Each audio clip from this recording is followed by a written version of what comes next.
Assim diz a palavra. Nisto chegaram sua mãe e seus irmãos. E tendo ficado do lado de fora, mandaram chamá-lo. Muita gente estava sentada ao redor dele e lhe disseram: olha, tua mãe, teus irmãos e irmãs estão lá fora à tua procura. Então ele lhes respondeu, dizendo: quem é minha mãe e meus irmãos? E correndo olhar pelos que estavam sentados ao redor, disse: eis minha mãe e meus irmãos. Portanto, qualquer que fizer a vontade de Deus, esse é meu irmão, irmã e mãe. Vamos orar? Meu Pai querido, nós queremos te agradecer pela leitura da tua santa palavra.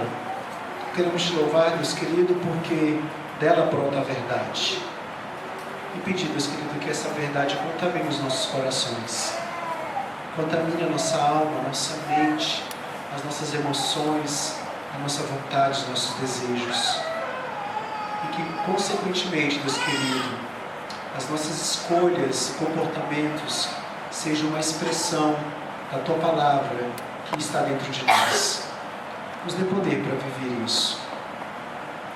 Tenha misericórdia e graça sobre nós nesta noite, Deus querido. Em nome do teu Filho, Senhor Jesus Cristo, que pedimos. Amém. Meus irmãos, há um filme chamado Um Contador de Histórias. É um filme brasileiro, um bom filme brasileiro, que é baseado na vida do mineiro Roberto Carlos Ramos. Roberto Carlos hoje é considerado um dos 10 melhores contadores de história do mundo. E ele é um brasileiro. Filho mais novo de 10 irmãos. Quando tinha 6 anos, ele foi deixado por sua mãe na FEBEM. E na época do militarismo, a FEBEM, a propaganda da FEBEM era de que era um colégio interno, onde você colocaria o seu filho ali para ser cuidado pelo Estado, e então ele sairia um doutor. Pensando nisso, acreditando nessa proposta, a mãe então resolve investir nesse único filho e colocá-lo na FEBEM. E quem sabe ele sairia um doutor dali. No entanto, a realidade da instituição é bem diferente daquilo que a propaganda da TV mostrava para as pessoas. E aos poucos ele se sente abandonado, deixado por sua mãe, machucado, ferido. Ali dentro ele vai perdendo a esperança. Ali dentro ele passa por grandes maus tratos e desprezos daquela instituição. Aos 13 anos, após incontáveis fugas, parece que foram 132 fugas, ele é classificado pela instituição como irrecuperável. Era assim que a diretora da entidade se referia a ele e a vários outros garotos que estavam dentro da FEBEM naquele momento. Mas, um certo dia, uma pedagoga francesa que estava fazendo uma pesquisa de doutorado no Brasil, resolve visitar a FEBEM. E ela está passando no corredor quando vê o garoto ali sentado, depois de ser capturado por causa de uma fuga. Ela o vê sentado ali e ela pergunta: quem é esse garoto? E a dona da instituição, a diretora da instituição fala assim: não, esse garoto aí é irrecuperável, já fugiu tantas vezes, não tem mais jeito, é usuário de drogas, rouba, furta, dá trabalho demais, ele é irrecuperável. Só que a palavra irrecuperável, para aquela pedagoga, se tornou um desafio. E ela resolve então conhecer esse garoto e fazer da vida dele um objeto de estudo dela. Ela então consegue conversar com ele. Ele fala que quando ela vai conversar com ele pela primeira vez, alguém pede por favor para conversar com ele e olha nos olhos dele. E isso fez com que de alguma maneira ela o chamasse a atenção. E então ela começa a conversar e começa a entrevistá-lo. E quando ele ouve a voz do gravador, ele acha interessante. Ele começa a contar várias histórias para ela. Ele começa a florear a história dele de como ele foi parar na FEBEM. Ela então retorna no outro dia e no outro dia descobre que ele fugiu mais uma vez. E ela começa a procurar nas ruas de Belo Horizonte. E aí um certo dia ela encontra no chafariz com vários outros meninos. E ela começa então a conversar com ele e propõe que ele vá ficar com ela alguns dias em casa. Ele então vai, fica com ela alguns dias todo desconfiado, achando que ela queria alguma coisa a mais com ele. E ele vai descobrindo então que na verdade ela só queria conhecê-lo melhor. Depois de um tempo ele volta para a rua, ele sai da casa dela e depois de passar por uma situação muito complicada, por maus tratos na rua, ele volta então pedindo abrigo, pedindo ajuda naquela casa. O tempo se passa, ele fica um ano com ela. Depois de um ano, o visto dela está vencendo. Ela resolve ir no consulado da França e fala para ele que talvez ela tenha que voltar para a França. Ele, irado com aquela situação, ele abre todas as torneiras da casa, ele tampa todos os ralos da casa e resolve então inundar a casa. E ele pensa assim, quem sabe assim, eu dou uma desculpa boa para ela desistir de mim, já que ela vai embora mesmo, pelo menos ela vai embora com raiva de mim. E quando ela volta, ela pergunta, por que você fez isso? Ele fala, porque você vai embora mesmo, você vai me deixar. Ela fala, não, meu visto foi renovado. E depois de um tempo ela fala, mais ainda, eu vou adotar você. Ela o adota, o leva para a França. Com 21 anos de idade, ele retorna ao Brasil para fazer faculdade no Rio de Janeiro e se torna um dos grandes pedagogos e contadores de história que nós temos no mundo hoje. Hoje ele adotou 12 crianças só, e grande parte delas adolescentes, considerados também recuperáveis, e que graças a Deus estão sendo recuperados, pelo menos no sentido de recuperação que o mundo tem. Essa história mostra pra gente que a família tem a ver com essas questões. Família tem a ver com graça, afeto, misericórdia, amor. Famílias mudam a vida de meninos abandonados na rua. Famílias mudam a vida de meninos que são considerados irrecuperáveis. Famílias em que eles podem encontrar essas características podem ser instrumentos de Deus para mudar corações. No caso desse menino, tudo isso foi encontrado em uma nova família. Na pregação do domingo passado, nós falamos um pouquinho de pessoas que tentaram impedir Jesus Cristo. Nós vimos que 2 grupos tentaram impedir Jesus Cristo de continuar seu ministério. Vimos que os parentes dele tentaram impedir, e os seus parentes ali aparentemente estavam se referindo a tios e primos, pessoas mais distantes. Vimos que os escribas tentam impedi-lo. Os parentes falam que ele é louco, que ele está falando besteira já, e que ele precisa ser separado. Os escribas falam que ele é Satanás, que ele é o mal encarnado, que ele é Beelzebub, que na verdade ele finge ser o filho de Deus, mas na verdade ele é o próprio diabo. E agora nós vemos um outro grupo tentando parar Jesus. Agora não é mais a família extensa de Jesus que tenta parar Jesus de realizar a sua obra e continuar o seu ministério. É a família nuclear de Jesus. Ou seja, o texto fala que sua mãe e seus irmãos mandam chamar Jesus, tentam parar Jesus. Será que ele realmente não está louco? Será que realmente o que ele está falando não é exagerado? Agora vemos essa família de Jesus tentando impedir Jesus de continuar o seu ministério. Mas a partir da resposta que Jesus dá à sua família, a tentativa da sua família de parar o seu ministério, um novo assunto é introduzido a nós aqui. O assunto da adoção em Cristo Jesus.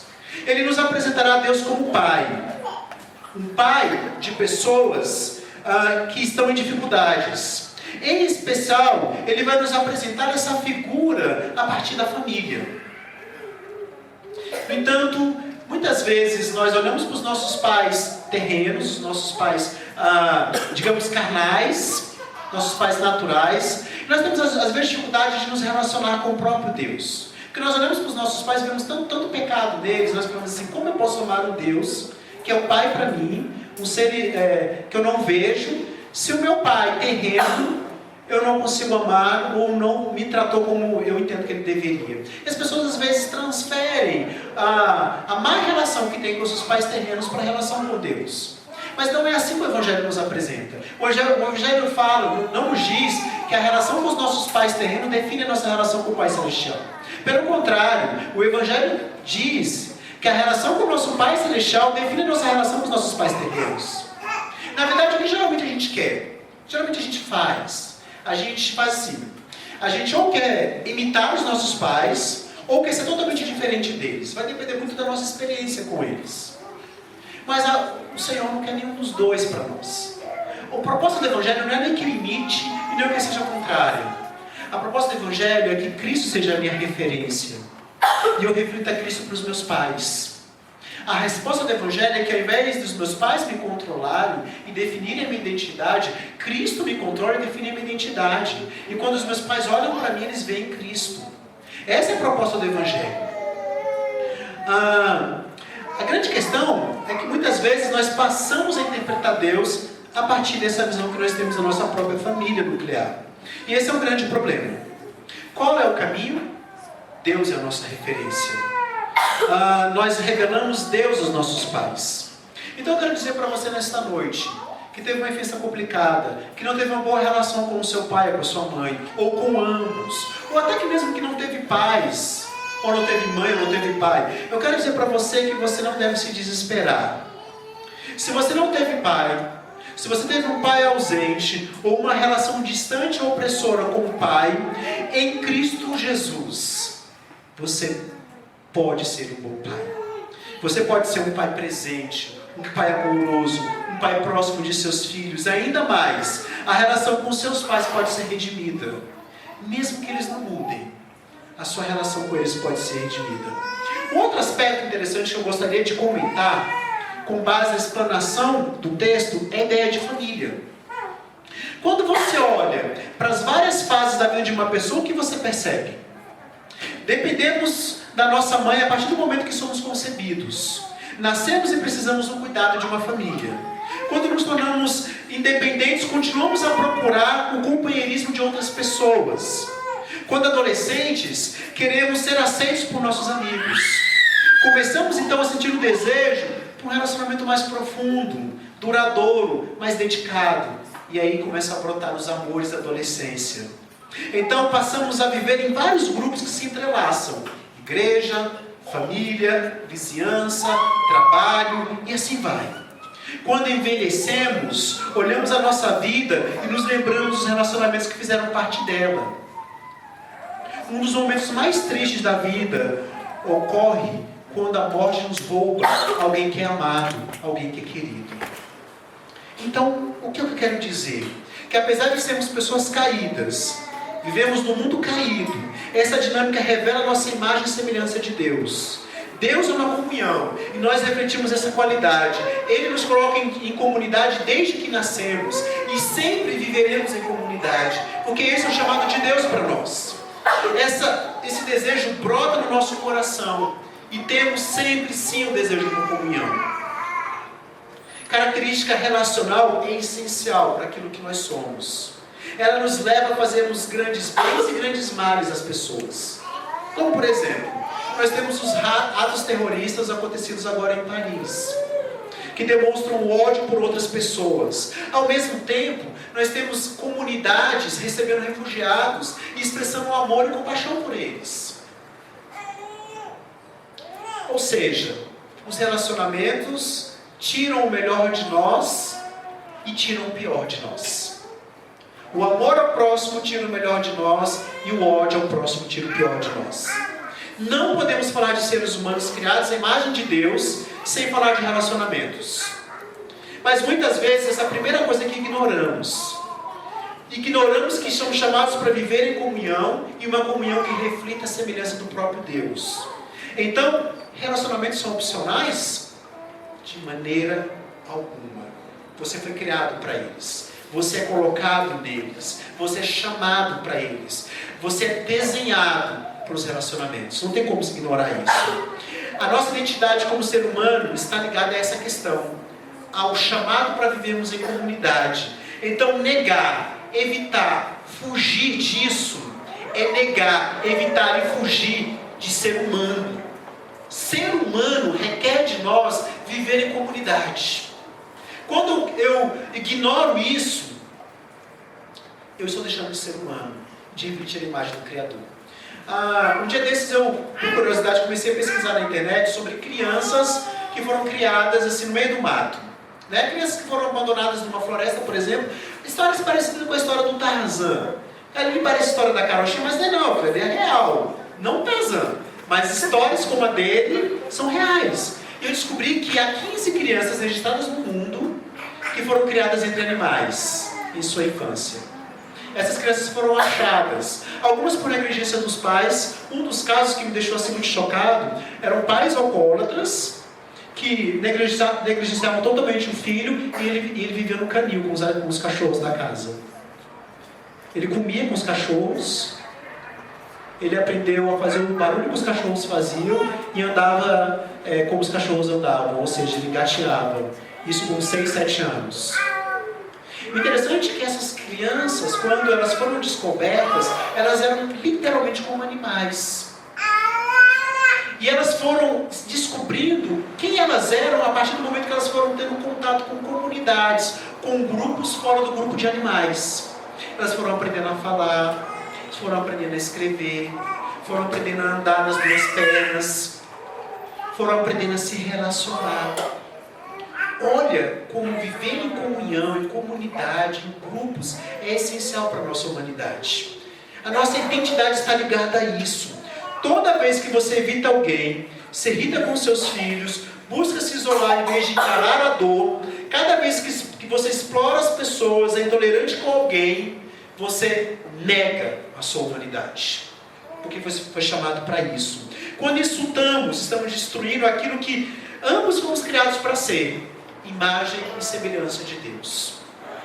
No final de contas, você está insultando o próprio Deus, que criou você, que criou aquela pessoa. E com isso você nega a sua humanidade e a da outra pessoa também. Então quando você se aproxima de alguém com graça, misericórdia, perdão, você afirma a sua humanidade. E quando você faz isso, você honra o Criador que criou você e a outra pessoa. Só que a gente oscila entre as duas coisas, né? Ao mesmo tempo que a gente está no telefone, falando, aconselhando alguém, dando bons conselhos, orando por alguém, a gente desliga o telefone e atende e fofoca de outra pessoa. Como nós oscilamos entre sermos graciosos, misericordiosos e amorosos, e ao mesmo tempo sermos intolerantes, impacientes, irados com as pessoas. Agora, você me pergunta, por onde começa a solução para tudo isso? Em Deus. O relacionamento mais importante da sua vida. É na relação com Deus que começa a cura dos relacionamentos com as outras pessoas. Normalmente começamos com aquilo que queremos, mas o alvo é focar em Deus. O conflito aumenta quando nós focamos em nós mesmos ou na outra pessoa. Quando focamos em Deus e na relação com Ele, a tendência é que o conflito se apazigue. Quando começamos em Deus, escapamos de resultados destrutivos. Escapamos do alvo de querer agradar a pessoa ou rejeitá-la, para termos como alvo querer agradar a Deus. Agora, como funciona a família de Deus? Quem faz parte dessa família? O que é a família de Deus? Vamos tentar responder a essas e outras perguntas a partir do texto lido. E o primeiro entendimento que nós temos nesse texto é o seguinte: a encarnação de Jesus Cristo nos prova o valor da família. Primeiro, a lição que nós temos é: a encarnação de Jesus Cristo nos prova o valor da família. Quando Jesus nasceu, o Deus encarnado, o infinito que entra na finitude, eu fico imaginando, imagina o infinito entrar na finitude. O que deveria acontecer? A finitude explode, né? Mas graças a Deus, por milagre, isso não acontece. Mas o Deus grandioso, ele entra nesse mundo, nasce uma família. Jesus vem como um bebê, em uma família como a minha, como a sua.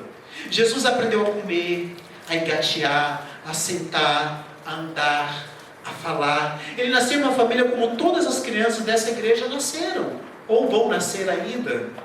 Isso nos mostra que a estrutura eleita por Deus para cuidar do seu filho aqui na terra foi a família.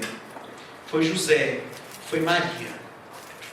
Jesus tinha uma família, e ele nasce nessa família. Quando Deus cria a humanidade, e nós olhamos então lá para Gênesis capítulo 1, capítulo 2, nós vemos Deus então criando uma humanidade que se expressa por meio da família.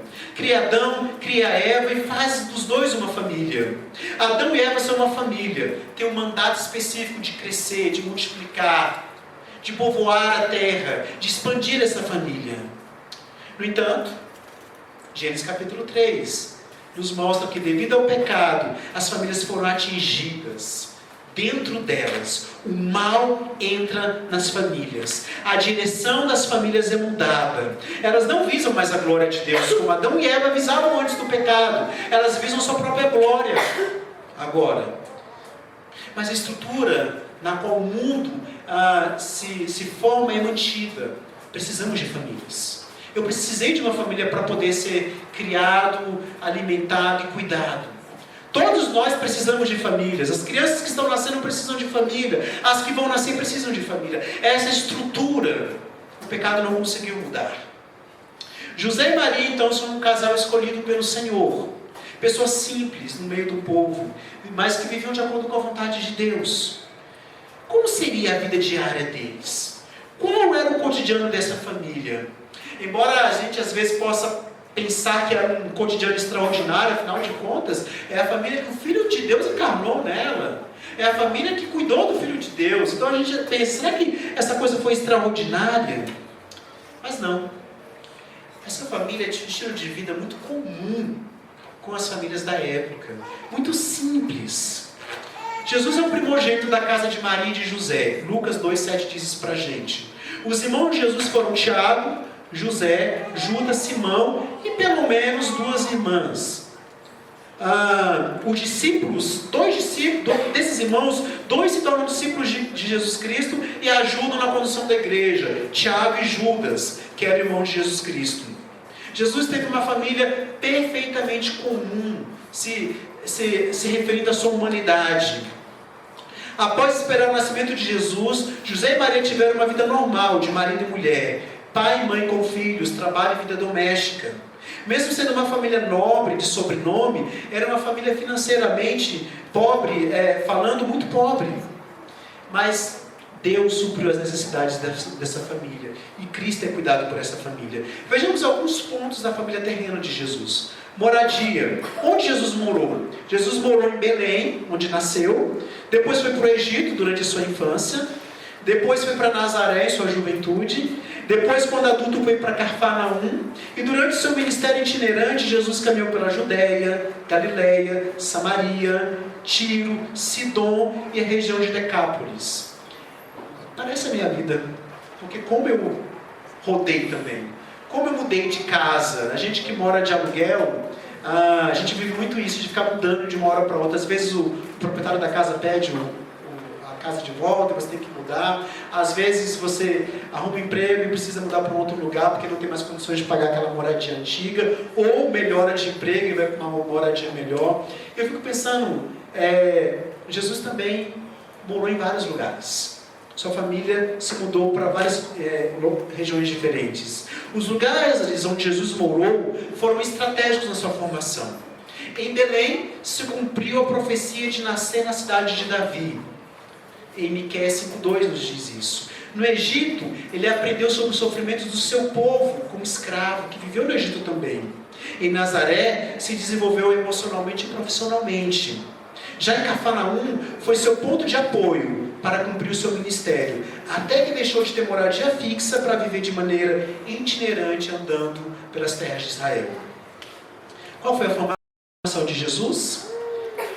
Ele teve algum acesso aos estudos, talvez pelos próprios pais em casa, pois ele sabia ler e escrever. Falava aramaico, que era a língua coloquial do povo, utilizava algumas palavras em grego, que era a língua comercial, e tinha algum conhecimento do hebraico, que era a língua litúrgica, principalmente para ler as escrituras e participar do culto. Também foi um jovem interessado em aprender e buscava conhecimento. Lucas 2, 46 e 47 mostra isso para a gente. Qual era a profissão de Jesus Cristo? Como de costume, os filhos aprendiam a profissão dos pais, e Jesus foi carpinteiro com seu pai José. Vocês acham que até os 30 anos de idade Jesus ficava sem fazer nada, ocioso? Não, ele trabalhava. Era carpinteiro. Mateus 13,55 nos mostra isso. Provavelmente Jesus fazia arados, julgos, móveis, vigas para telhados de casas, peças comuns de madeira para a época. Quando Jesus se dedicou integralmente ao ministério da pregação, então algumas mulheres passam a lhe ajudar, algumas pessoas, mulheres, passam a lhe ajudar com recursos para o seu sustento. Mas até então ele trabalhava normalmente. A vida social de Jesus também foi um pouco intensa. Tinha vários amigos, como os próprios discípulos, como Simão, Lázaro, Maria, Marta. Era conhecido e chamado de Rabi, que significa mestre, um título de respeito para pessoas influentes e líderes do povo. Isso mostra que Jesus tinha um comportamento de liderança onde quer que estivesse. A vida de Jesus, pessoal, foi ao mesmo tempo comum e impressionante. Um jovem dedicado e trabalhador, era educado e conquistava as pessoas com sua inteligência e simpatia. Aprender sobre a família de Jesus nos ajuda a entender que em nosso contexto familiar podemos receber a presença e graça de Deus. A casa de José e Maria era uma casa normal, de uma família pobre. Qual era o diferencial dela das demais casas? Jesus estava nela. E isso também diferencia as nossas casas das demais. Jesus está em nossas casas. O versículo 31 então nos diz: nisso chegaram sua mãe e seus irmãos, e tendo ficado do lado de fora, mandaram chamá-lo. Jesus enfrentou uma vida comum de uma pessoa que tinha uma família da época. Passou frio, calor, fome, cansaço, perigos do dia a dia. A única coisa humana que Jesus nunca fez foi pecar.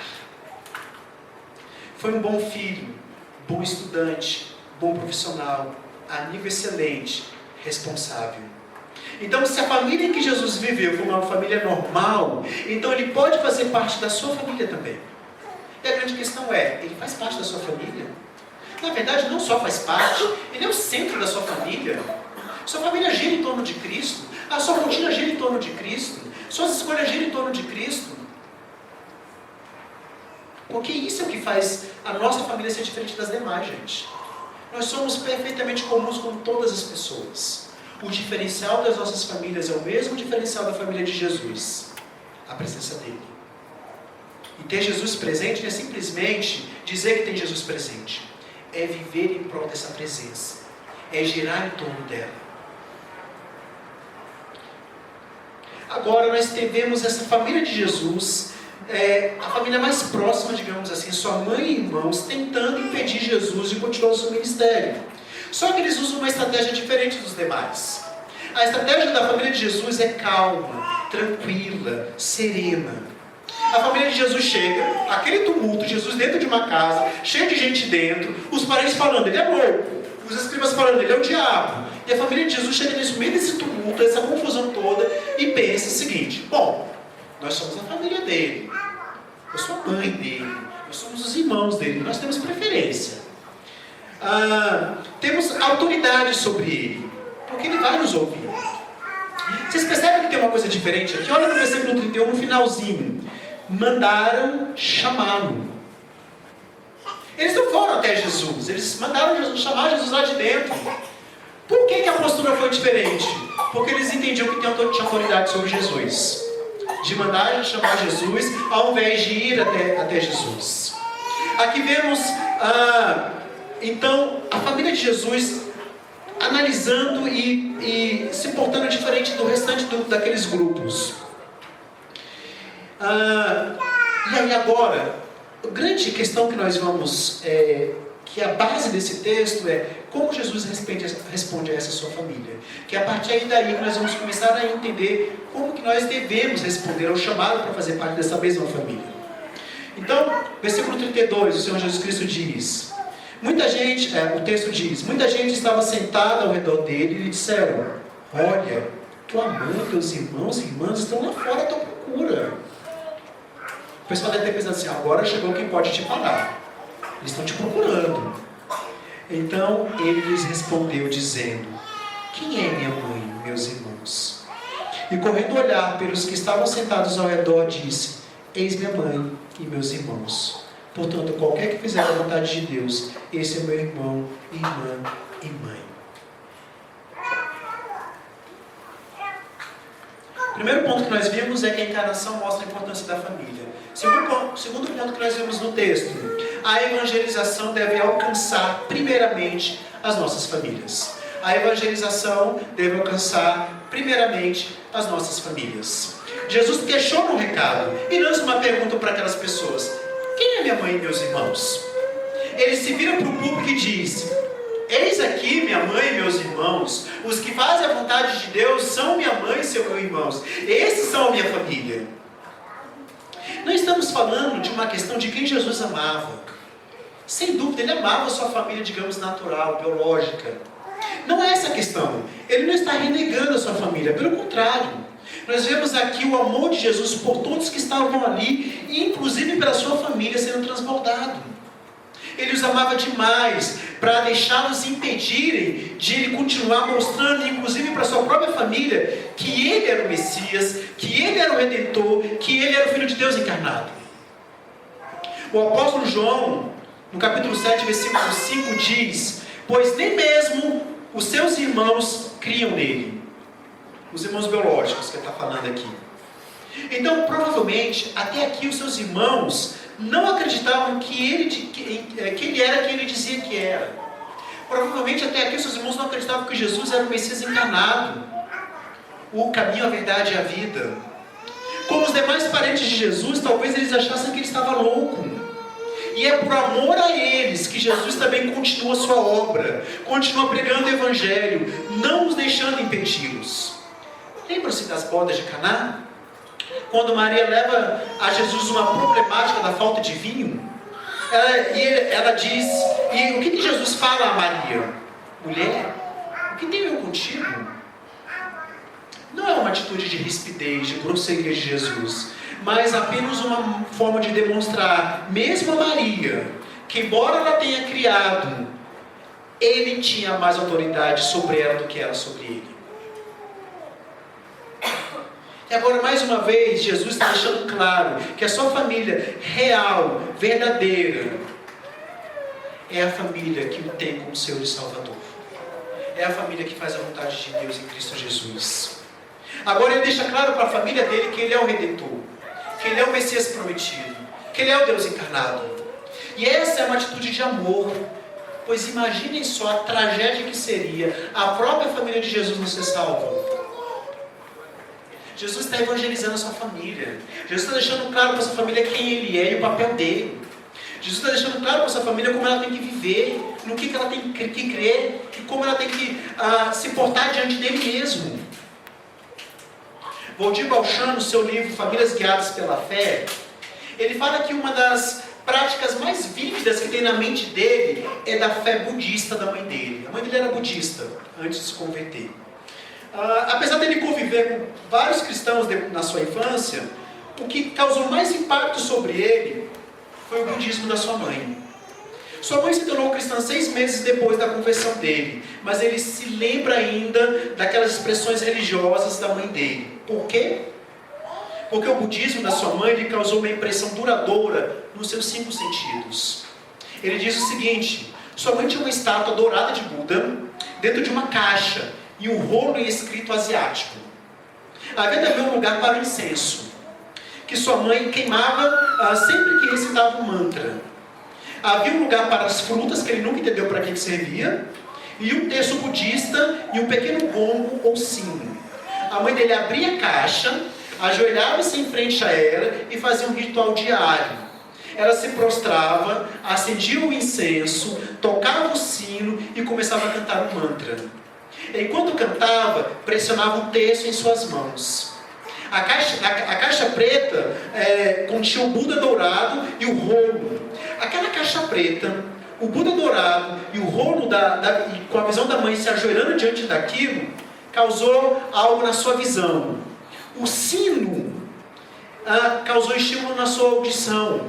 As sementes do texto também causaram estímulos na sua audição. O mantra também envolveu a sua audição. O incenso, o seu olfato. O terço, o tato. E a fruta na caixa, o seu paladar.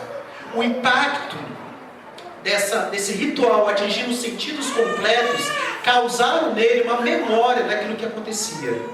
E eu fico imaginando, por exemplo, a instrução de Moisés sobre os filhos de Deus a Israel na terra prometida. Entraram numa terra estranha, com paisagens, cheiros, gostos, texturas e sons estranhos. E eles deveriam de alguma forma conservar a sua fé e aquilo que os distinguia daquela cultura. Todas as vezes que eles entrassem pelos umbrais da porta, eles veriam o símbolo da sua fé. As festas anuais com ervas amargas, cordeiro e pão asmo, continuamente traziam de volta as suas raízes no Egito. Além disso, as nações que rodeavam, viam, ouviam, provavam e tocavam e cheiravam a diferença de tudo que eles faziam. Isso é o que significa estimular os nossos filhos para entenderem o Evangelho. Eu pergunto a você, como Jesus, você entende que o alvo principal da sua evangelização é evangelizar sua família, você é criativo com os seus filhos e estimula os seus sentidos a fim de que eles possam entender o Evangelho? Uma coisa que me impressiona muito quando a gente serve a Santa Ceia e quando tem vinho na Santa Ceia é o estímulo que eu tenho no olfato. O cheiro do vinho estimula o meu olfato. E o estimular o meu olfato me estimula a lembrar do meio de graça com mais força, com mais frequência. A influência dos pais sobre os filhos é poderosíssima. E você, tem se preocupado em evangelizar os seus filhos e a sua esposa?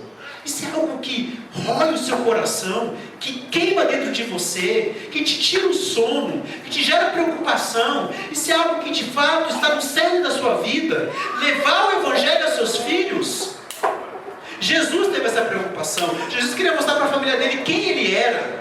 Ele não queria que a sua família fosse para o inferno. Ele não queria que a sua família morresse sem entender quem ele era o Messias. Você também se preocupa com isso e faz isso.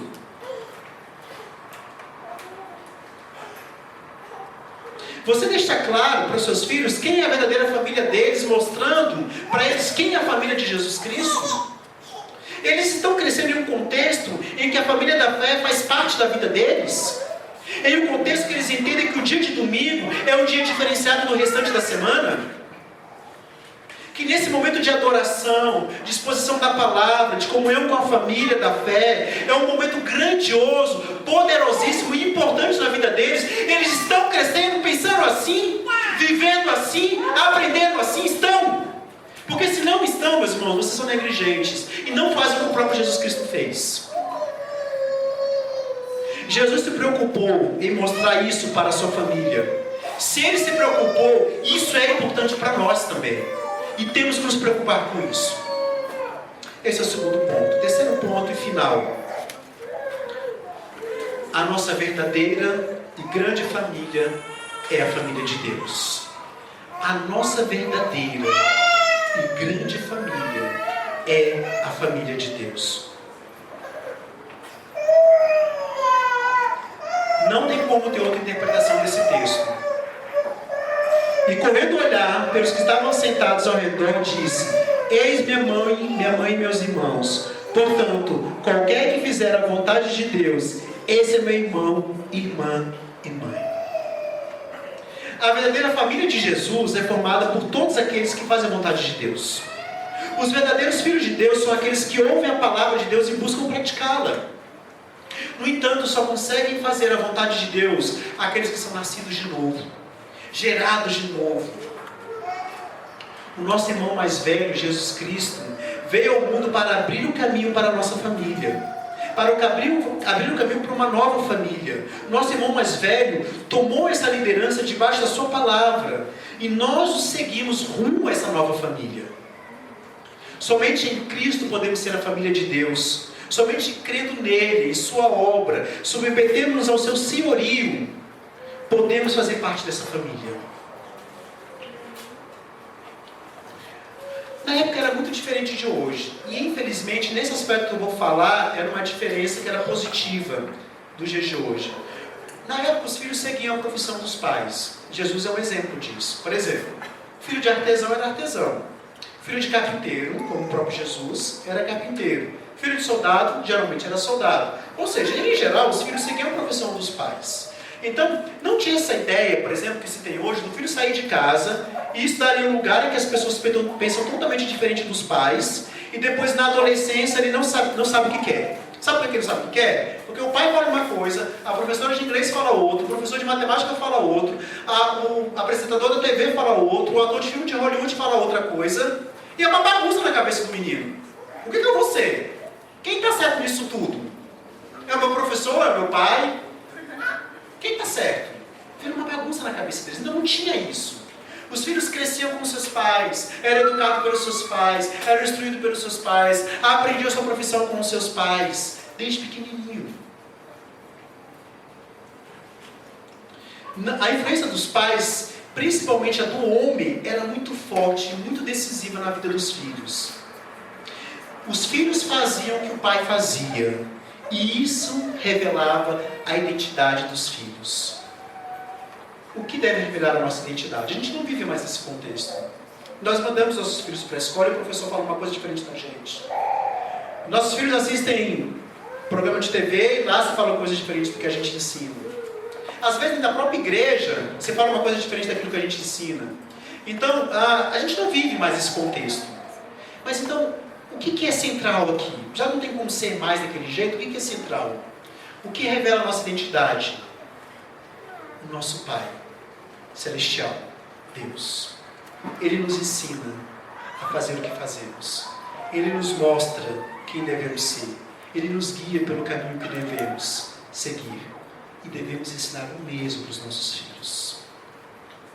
Então, os verdadeiros filhos de Deus, irmãos de Jesus, são aqueles que fazem o que Ele manda. Jesus tinha uma família terrena, mas como filho de Deus, Ele tinha uma família espiritual. E a vontade de Deus deveria ser feita acima de todas as coisas. A nossa identidade, então, está intimamente relacionada à nossa paternidade. Somos quem somos porque nosso Pai é quem é. Somos a sua família porque somos seus filhos. E nesse caso específico, a família terrena de Jesus tem uma agenda diferente da família espiritual de Jesus. A família terrena está dizendo, para. E a família espiritual fala, desejamos o Senhor. A família terrena diz, tá bom, você está sendo chamado de louco. E a família espiritual fala, fala mais, porque o que você fala é maravilhoso.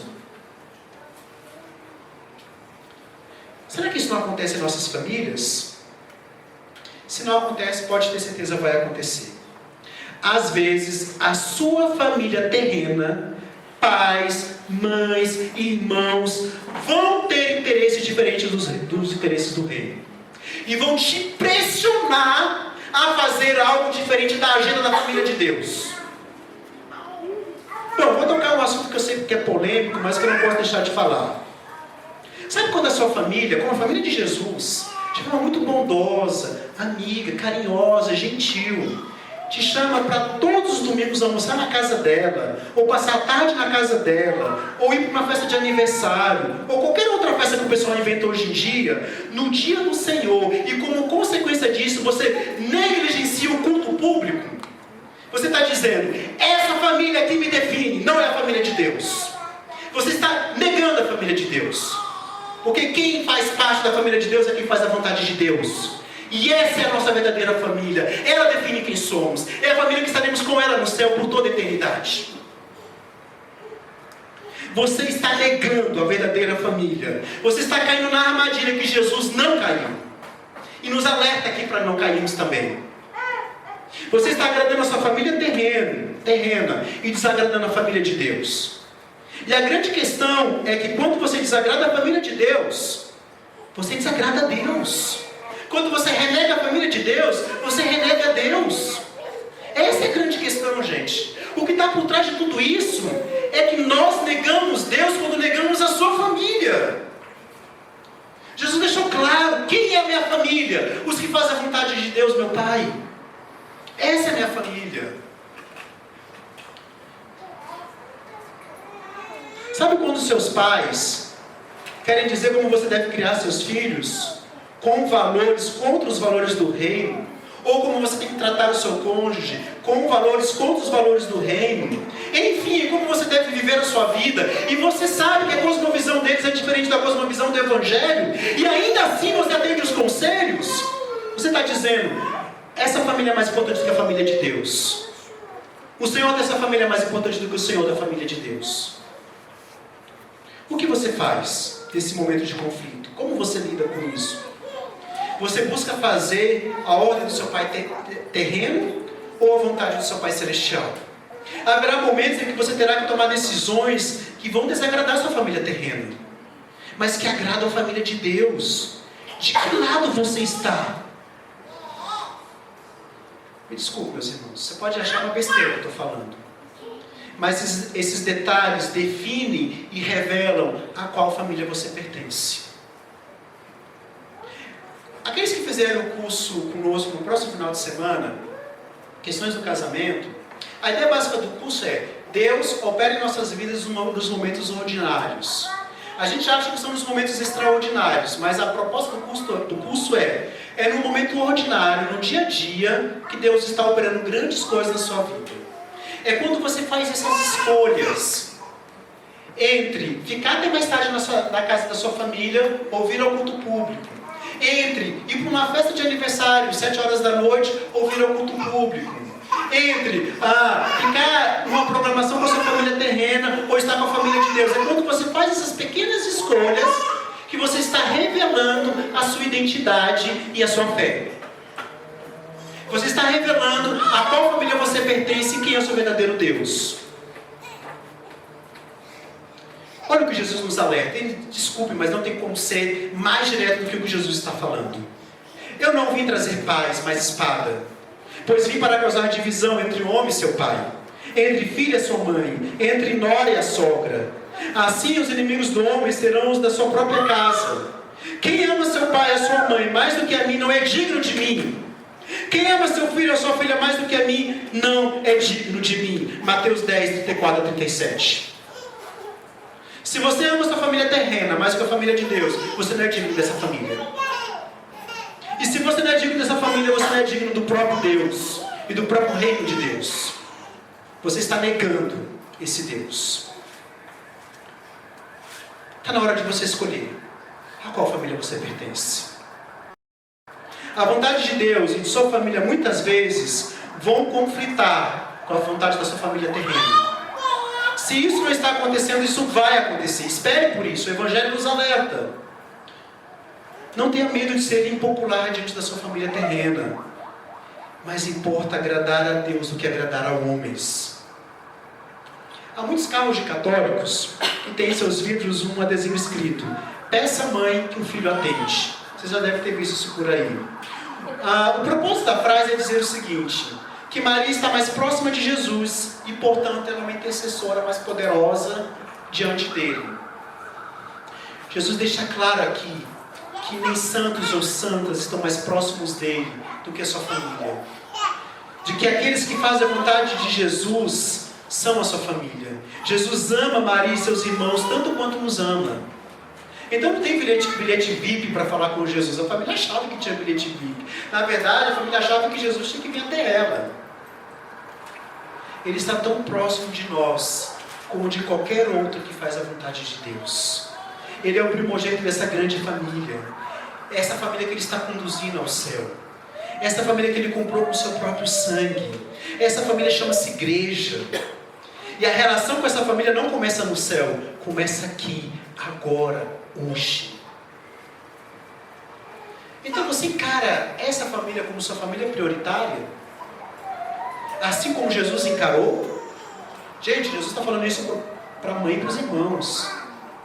Ele está deixando claro o seguinte: a minha família prioritária, mãe, meus irmãos, é a que faz a vontade de Deus. Se vocês fizerem a vontade de Deus, vocês estão fazendo parte dessa família. Mas se não fizerem, não são prioridade para mim. Jesus encarou assim, porque valia para ele a família de Deus mais do que a sua família terrena. Então, por que tão facilmente você troca a convivência com essa família por um churrasco no domingo?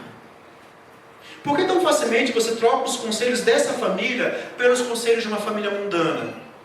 Por que tão facilmente você troca o cultuar com essa família pelo conviver com uma família diante de uma mesa farta ou um aparelho de TV assistindo um jogo domingo à tarde?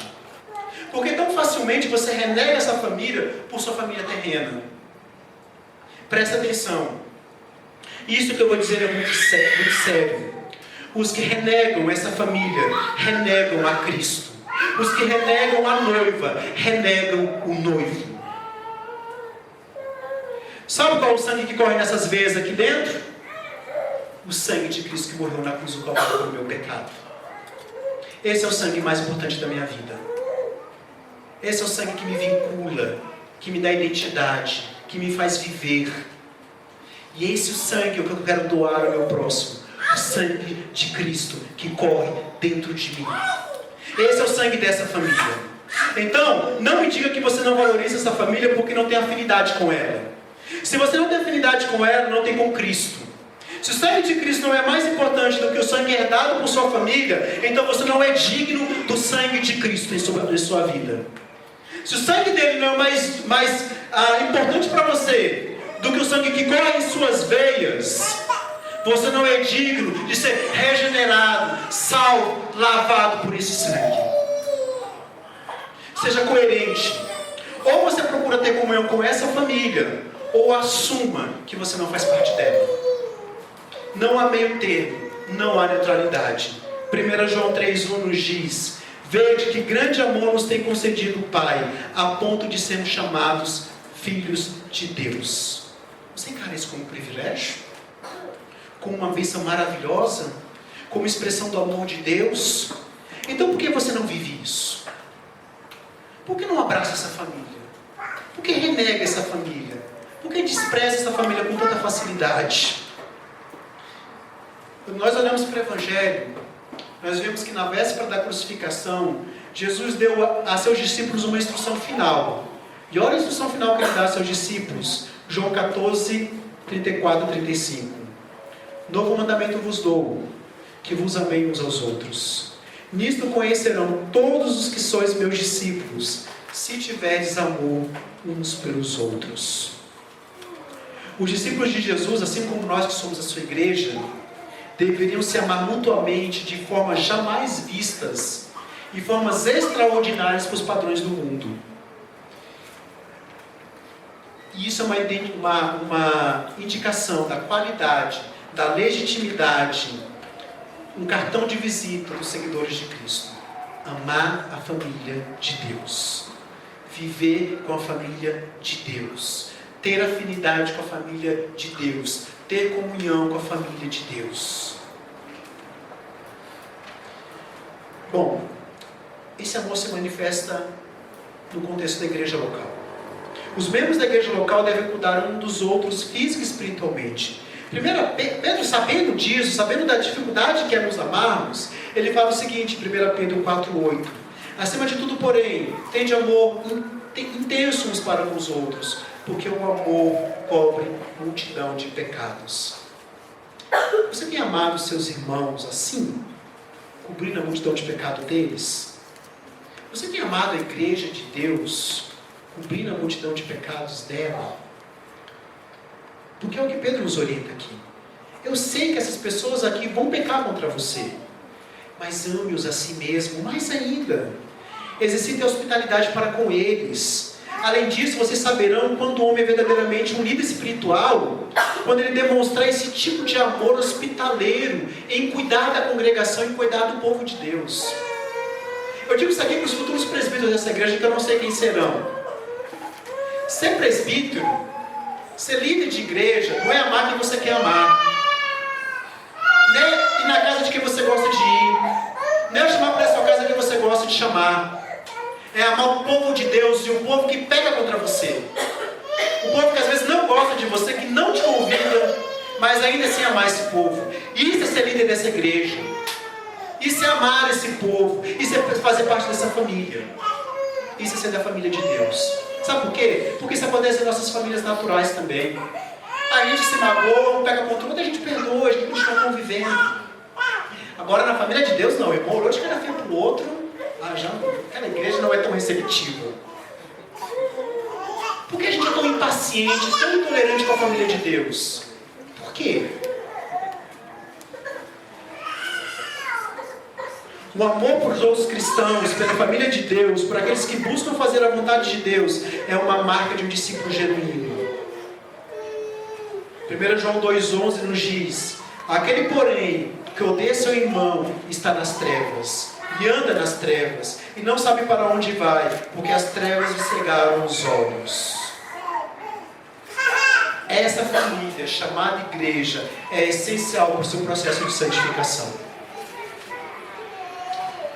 Há um filme chamado About a Boy, sobre um garoto, que captura essa ideia muito bem.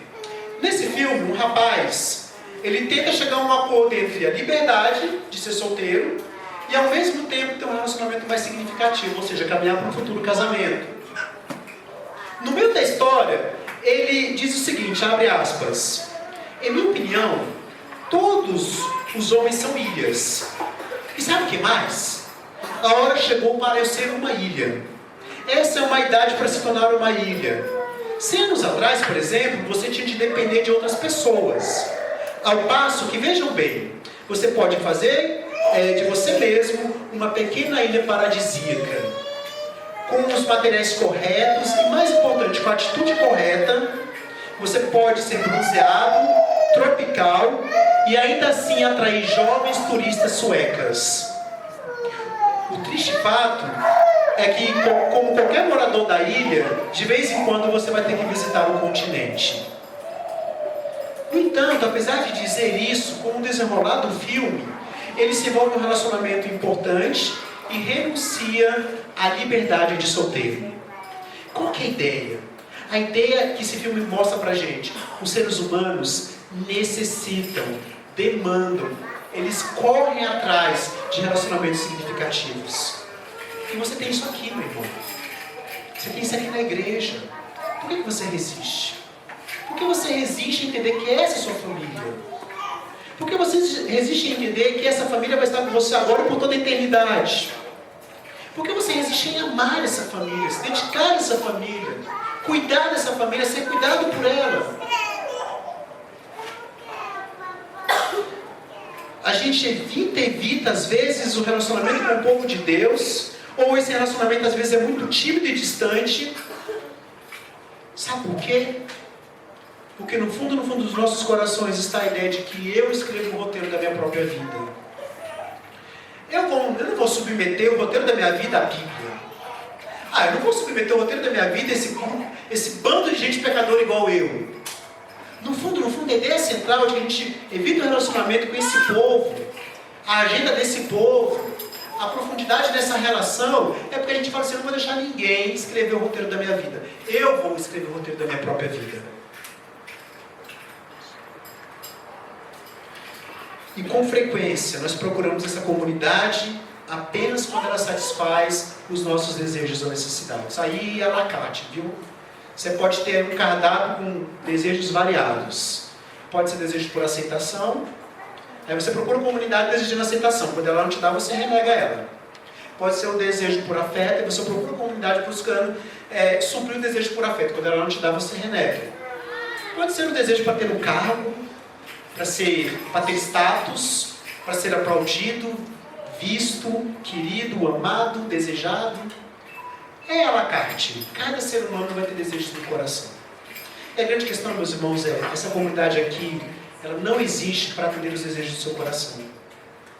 Ela existe para te ajudar a ser como Cristo. É esse o nosso propósito. E enquanto você ama essa comunidade, se deixa amar por ela, você aprende a ser como Cristo. Ele chama essa comunidade de sua família. Por que você não quer que essa família faça parte da sua vida? Quando Cristo te traz para a sua família, você nunca mais vai estar sozinho. Então, não se entregue a um projeto de mudança pessoal que seja individualista. Sim, Deus tem um plano maior do que o seu, muito maior, pode ter certeza. Talvez o plano dele não seja tão arrumadinho e bem planejado quanto o seu. Talvez seja meio bagunçado e menos eficiente do que o seu. Mas o que Deus faz nesse projeto chamado igreja é ajudar-nos a entender que os meios dele arrumam a nossa bagunça. Ele mostra pra gente que esses indivíduos, que esse grupo aqui fazem parte de uma história maior de redenção que eu mesmo estabeleço, que é maior do que a minha própria história de vida. Então não tem jeito. Ou você confia em Cristo e é acolhido imediatamente em sua família, em sua igreja, ou você nega Cristo e está fora da família dele, fora da sua igreja. Ou você lê a sua vida por leitos individuais e fala: eu sou filho de Deus. Ou você lê a sua vida por leitos comunitários e fala: eu sou adotado na família de Deus. Lembra da história que eu comecei, que eu abri a mensagem de hoje falando? Do garoto que vai para a FEBEM e se torna um educador? A vida dele muda quando ele passa a entender que é parte de uma família. Essa família é parte da sua vida e você é parte da vida dessa família. Se você quer ir para o céu, se você deseja estar com Cristo, se você ama a Deus, Não dá para negar essa família. Ela tem que ser parte da sua vida. Se você nega essa família, você nega a Cristo e a Deus. Você está fora da glória, está fora do céu. Essa é a sua família. Ou é isso ou não é nada. Agora, o que Deus está procurando produzir em seu povo? Ele quer produzir em nós um olhar atento para os erros da comunidade? Não. Ele tirou todas as barreiras que nos impediu de ter comunhão, para que nós possamos nos amar. E quando nos amamos, refletimos quem Ele mesmo é. Porque Ele é uma comunidade. Ele é o ser triuno. E Ele nos chama para viver como Ele vive. Então a minha salvação, a sua salvação, te liga a Deus e ao seu povo. E aí, mais uma vez eu reforço. Não tem como você ser ligado a Deus sem estar ligado ao povo de Deus. A sua salvação te liga a Deus e ao povo de Deus. Não tem como você ser ligado a um e não ser ligado ao outro. Esse não é um acordo do tipo, ou isso ou aquilo. É ou a Deus ou a família de Deus. Não. São ambos. Ambos têm que fazer parte da sua vida. Não é apenas no céu que estaremos unidos ao redor do trono de Deus. O nosso relacionamento com Cristo nos une a outros cristãos agora, hoje. Que tipo de impacto essa ideia causa em você? Surpresa? Você fica intimidado? Incomodado? Encorajado? Você tem desenvolvido com esse povo, com essa igreja, relacionamentos que sejam mais profundos? Profundos o bastante que te ajudem a crescer e que você possa ajudar outros a crescerem? Como é que você tem se relacionado com esse povo? Por fim, eu queria falar de 2 elementos que nos mostram do chamado que Deus tem para vivermos na relação com Ele e na relação com o seu povo. Os nossos sacramentos, as nossas ordenanças, batismo e a Santa Ceia. São meios palpáveis pelos quais Deus nos mostra isso. Por exemplo, pense no batismo. Lembra de Atos capítulo 2, quando Pedro está pregando para aquela multidão e o povo fala assim: o que faremos? E Pedro responde para eles e diz: arrependei-vos e cada um de vós seja batizado. Ele nos convida ao arrependimento e fé em Cristo individual, mas à inserção no seu povo, na sua igreja. Ele centraliza a graça de Deus ao mesmo tempo numa purificação individual, mas também numa identificação comunitária. E a ceia do Senhor? Ela é tanto individual quanto comunitária. Isso não é irônico? Quando Jesus, por exemplo, ministrou seus discípulos na última ceia, Judas se preparava para traí-lo. Pedro o negaria mais tarde. Tiago e João queriam destaque entre os discípulos. Paulo, ao dar instruções quanto à ceia, em 1 Coríntios capítulo 11, fala que havia divisões na igreja. Mas ele fala: examine-se, pois, o homem a si mesmo, e assim coma do pão e beba do cálice. Esse é o convite ao arrependimento e fé pessoal. Mas em 1 Coríntios 10, 17 ele fala: porque nós, embora muitos, somos unicamente um pão, um só corpo, porque somos todos participantes do único pão. Esse é o lado corporativo da ceia do Senhor. Os sacramentos e a nossa participação neles atuam como lembranças de que a vida cristã é tanto individual quanto comunitária. Não é suficiente ter uma ou outra, tem que ser as duas. Ou você vive uma fé pessoal em Cristo Jesus no meio da igreja, ou você não está vivendo a fé para a qual foi chamado para viver. A família de Deus, então, é parte do projeto de Deus para nossas vidas. A igreja não é a cobertura do bolo da vida cristã, ela é o pão. Relacionamentos de amor são meios de crescimento pessoal, uma marca de um povo purificado, um espelho do Evangelho para o mundo. Quando procuramos um crescimento tanto pessoal quanto comunitário, quando procuramos relacionamentos que sejam redentores, temos uma combinação eficiente que embeleza a noiva de Cristo, enquanto ela se prepara para encontrar com o noivo. Essa é a grande questão, meus irmãos. De que família você faz parte? Qual é a sua família? Olha para a sua rotina, olha para o seu dia a dia. Para qual família você tem dado mais importância? Qual é a família prioritária na sua vida? Você tem negado a família de Deus em prol da sua família terrena? Você tem atendido os conselhos da família terrena em prol da família de Deus? Você prefere estar com a família terrena ao invés de estar com a família de Deus? Você constantemente negligencia o culto, os sacramentos, a comunhão com o povo de Deus em prol da sua família terrena?